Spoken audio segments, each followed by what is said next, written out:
Greg Novinski graduated in 1982, is the form master for classes of 1999 and 2008, and he was a member, if not a legend himself, of Coach Haaser's legendary football team of 1980.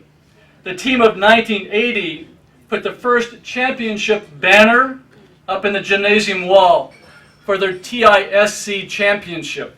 That was such a blowout year that the conference decided to disband after Cistercian won the banner. That did not really happen.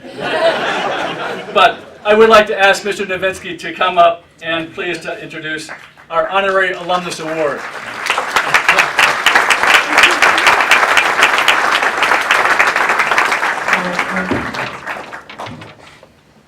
I feel like I'm ping-ponging a little bit already. Yeah, it's going to work. This crowd is amazing. Thank you so much for being here. There's a lot of new faces, and we have current students and very young alums tonight. And it makes me happy because this is sort of a very intimate thing. I mean, perhaps you've been to Abbott Circle and things like that, but the Moroney dinner is just sort of a little club, you know, and it's now this huge club. And come back again every year. It's great. It's lovely. I can't tell you how happy I am to have a chance to talk about one of my heroes. And Father Peter used the word, and I know I'm not alone.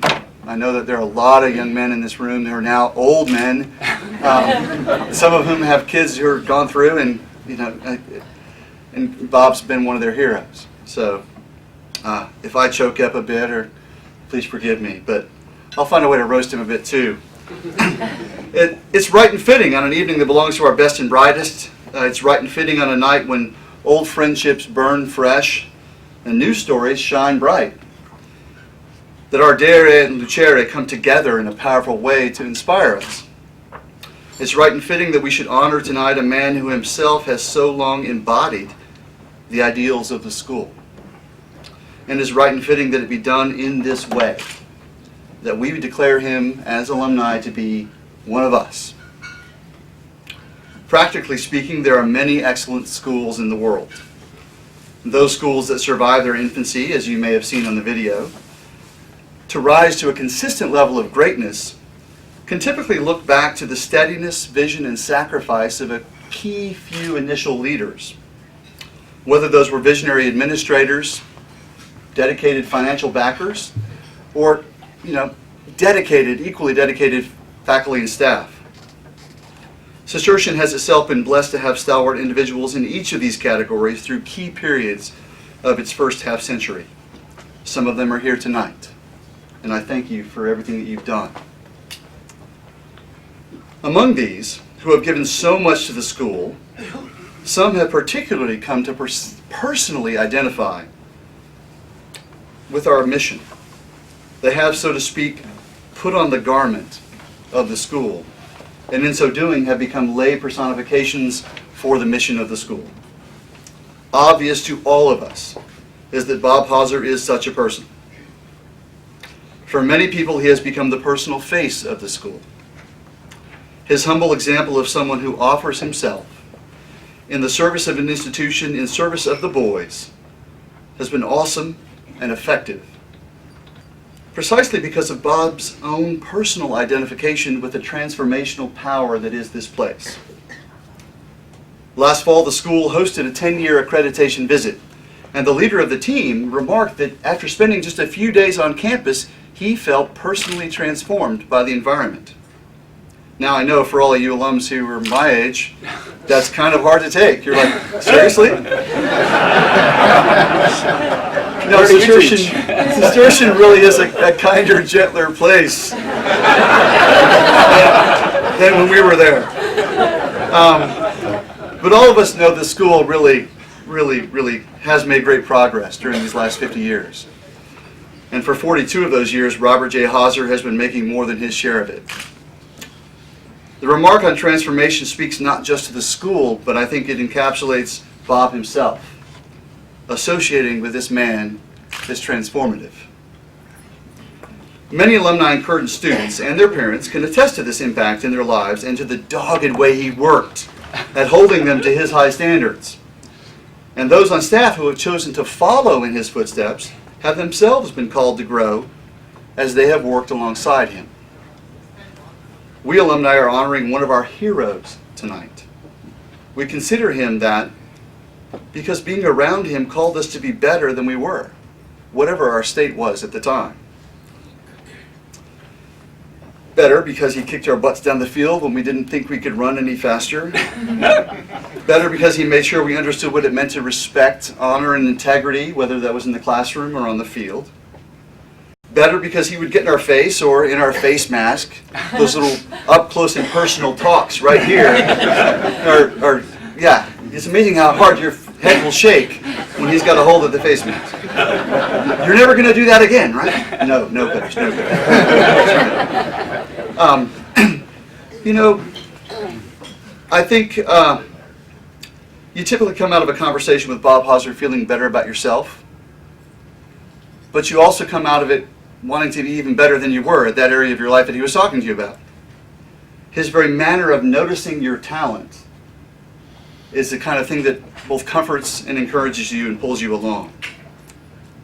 The son of a World War II veteran of the South Pacific, it is easy to imagine Bob Haaser as someone who could himself lead a platoon or a PT boat, barking orders, keeping a tight-run unit, being ready to lead the guys over the hill to the objective if necessary, but also praying with him in the foxhole if times got tough. It's easy to imagine his men ready to charge over the hill with him. And they might stray from their duties from time to time. They might even pass their teenage years grousing behind his back, complaining, whining. I can't believe he's making us do that again. But whatever they might say to one another, they share a silent hope that they will be ready whenever he calls them to duty. Whenever he decides it's time to move on to the next forward position. Because they all want to contribute to the success of the unit. I can vividly remember Form 1 English lab taught by Mr. Haaser. We learned penmanship Haaser style. He still makes his students, I've got a third former, taking history with him now. He still makes his students write their capitals, the state capitals in perfect cursive. They get the Palmer handwriting little handout beforehand saying, this is how a T is made, and you better make it right, or I'll count off. It's great. And there's a reason that our admissions test, which has a writing sample, it says write it in cursive. And that's because Bob Haaser was in charge of admissions for a long time. We learned to use penmanship to write things called synopses. I'll never forget that word. In fifth grade, I went home and said, Mom, I have to write a synopsis of this story. And I felt smart because Mr. Haaser had taught me that word. They're like, wow. I said, who's your teacher? And said, Mr. Haaser. Oh, Bobby Haaser. Because they knew him as a student at UD. And he was just this kid who was teaching me grammar.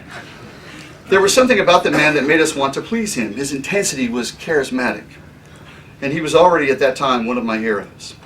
And not in the sense of wanting to grow up to be like him, because I didn't think I was going to be a teacher someday, but just because I wanted to lead, to be an example in the same way that I felt he already was. And this was before we knew of him as a coach. We looked up to the guy because he took the material, and therefore he took us seriously. Now, as good as assertion is now, I think you'll be hard-pressed to find somebody who takes English lab as seriously as we thought it had to be taken for Coach Haaser. Trust me, my sons are like, E-Lab, that's the last thing I'm doing. I'm sorry, Mrs. Madai.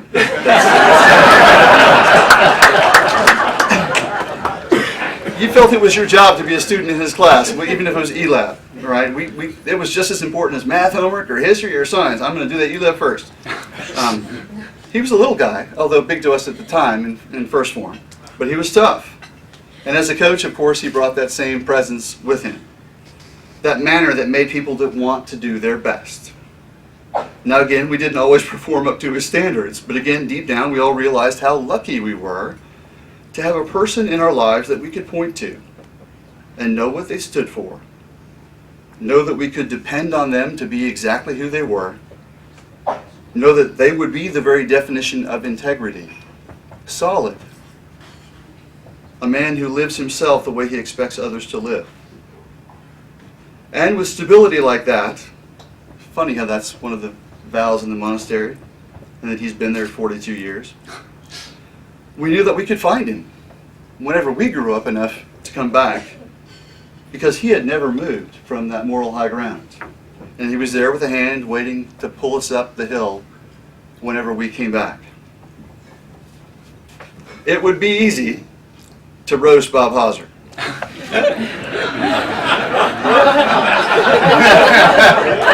If I wanted, I could elaborate on his creative genius as a play caller. Hey, if slant left keeps working, 45, we called it back then, why call anything else? 4 yards a carry is all you need, gentlemen. Or I could wax eloquent about his brevity of speech. In the locker room, in 4 Masters period, trust me, in faculty meetings, he's still talking. Yes. Or parents' meetings. There are parents here, I'm sure they can attest to that. The family's laughing. He is so succinct in his pronouncements. I could talk about his competitive fascination with the numbers. Whether those are track records, right? I mean, I bet he could tell you who still holds the record for the mile when it was measured in feet, right? Right? Is it Monty Atkinson? Right? 100 meters. 100 meters. 100 meters. I'm sorry. So there. See what I'm saying? 100 yards. 100 100 yards. yards. 100 yards. 100 yards. There we go. Football stats, GPAs, SAT scores, college admissions, the number of alumni in his classes who are probably here. He probably can tell you exactly how many are here tonight. And what degrees they are currently studying, and whether they graduated magna or summa. I could discuss his ability to cut and paste multiple choice tests together. The guy is a whiz with tape and a glue stick. And that doesn't call to mind his totally up-to-date computer skills. You know, a number of times, oh, yes. I could mimic his energetic staccato delivery, of his class. Whether that be a class or a great story, or even especially a story from the archives, right? So you get him together with some alums in a room, and he's going to entertain us all for hours. And then there, of course, is his mystical endurance.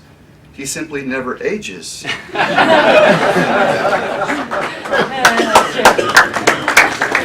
All kidding aside, I really instead choose to focus on how Bob has always stood in the gap. No matter what the headmaster asked, and he's worked for several of them, whatever it was. Sure, Father. Yes, Father. Whatever you need. Whatever you need. And there have been times, before this vocation mill started up again, when he had to stand in the gap on many different fronts.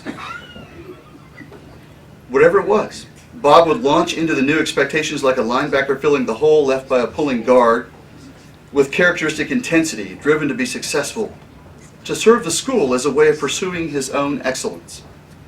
Bob started his work as assertion back in the good old days, when instead of a baseball field, we had a little football practice area, when we had a kitty litter dirt track, a rubber floor in our only single gymnasium, which was brand new at the time. And it was back when one man could be head coach in several sports, be athletic director, teach a full load, go to grad school, handle admissions, be a foremaster, as well as a husband and a father. Did the brothers forget? Yeah.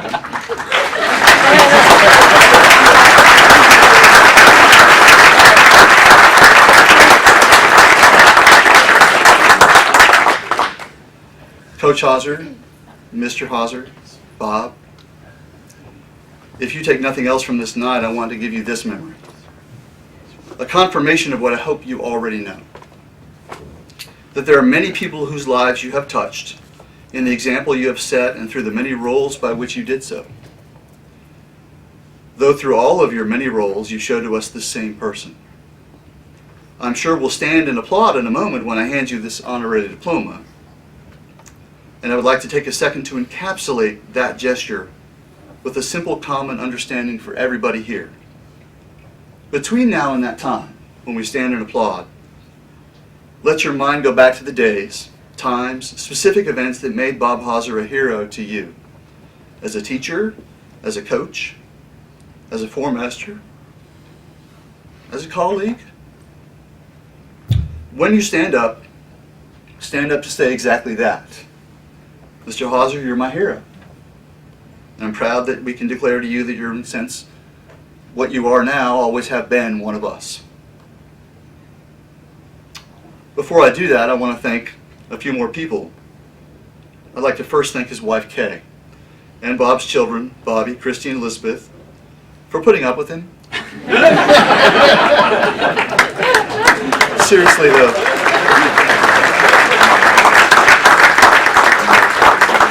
To say thank you isn't near enough. Please know that all of us here do understand. We do understand. And we are grateful for your own gift to the rest of us. That of allowing your husband or your father to give so much to so many others. I know Bob has felt God's providence in leading him to Kay. And I also know that he takes an enormous pride in his children and now his young granddaughter. Thank you for your offering of him and time and energy. Thank you very much.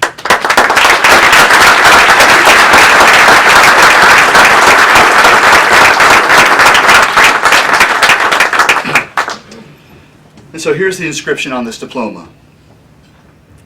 Whereas Cistercian Preparatory School and its alumni recognize Robert J. Haaser as an individual who has demonstrated long-standing commitment and outstanding loyalty to Cistercian. And whereas Robert J. Haaser exhibits the qualities of our most venerated alumni and is one whose spiritual commitment to Cistercian is very much aflame and whose dedicated work on behalf of the Cistercian family enkindles our hope for the future. It is therefore decreed that the school and alumni, as an expression of their respect, esteem, and affection for Robert J. Haaser and of their desire to recognize his invaluable role in this special community for almost half a century, do hereby bestow upon Robert J. Haaser the title of Honorary Alumnus, summa cum laude. Bob.